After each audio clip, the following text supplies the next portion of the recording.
Alright, so here's some key points for chapters 1 and 2. So while reading chapter 1, I thought right off the bat, critical thinking being one of the most important aspects of being a successful business leader is just super important. Being able to critically think and get yourself into being a better leader for certain situations when you have to deal with stuff when you're higher up in management and all that. Very important. Ambiguity. I didn't know what that was at first, so obviously I had to write that down. That being, it always clarifies what you say so you can get your intended message across, which is very, very important, especially in a business world. The primary ethical norms that influence judges' decisions are justice, stability, freedom, and efficiency. I had no idea that are like the four ethical norms. I thought there would be a little bit more than just those four. They're pretty vague, but they do go down into a more specific.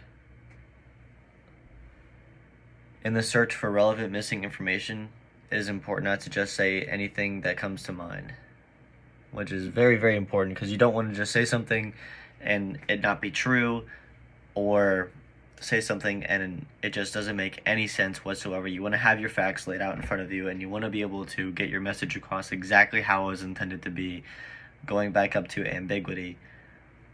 In the search for relevant information,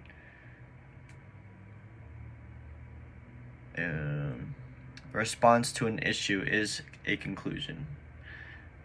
Conclusions all of our lives have been always told it's the end of the paper, it's the end of the paper, it's the end of the paper. Didn't know that the response to an issue is a conclusion. Legal reasoning.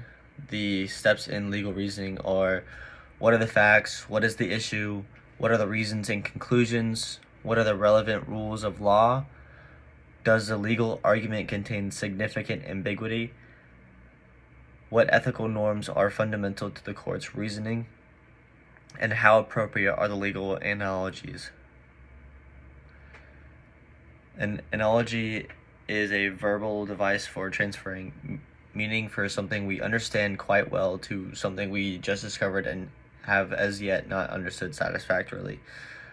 An analogy, I always thought it was something where, like, if someone doesn't understand something and they're really big into sports, you can be like, hey, if this doesn't happen, think of it as in like baseball terms or basketball terms or some sort of sport where they would understand that sort of thing.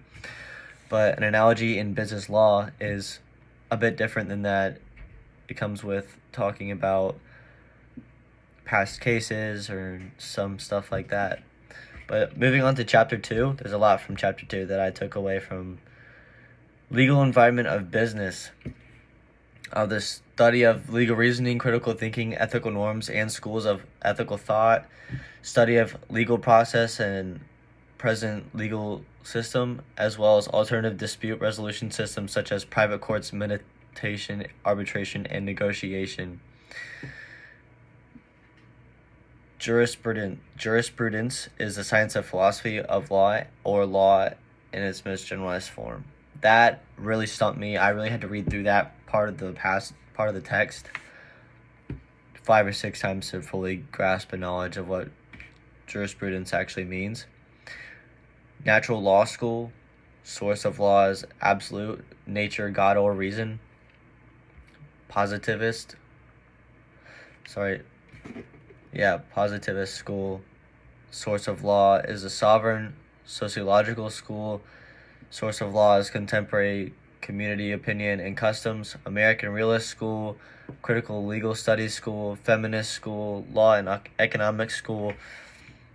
I had no idea that there were so many schools of thought that really go into a deeper part of each entire train of thought and like how to classify stuff in the business law world. It is very important to understand the process by which a law is made by the Congress, because this process and its results have an impact on such diverse groups as customers, business people, taxpayers, and unions.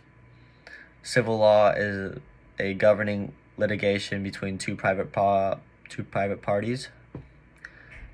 Private laws are laws dealing with the enforcement of private duties, and procedural law sets forth the rules for enforcing substantive rights in a court. There's a lot of information being taken away from chapters 1 and 2, but the main points are that there are terms that we need to know in order to fully understand the later chapters in this class, and there's a lot of factors that go into legal reasoning and legal environment of business and natural law school and all those things.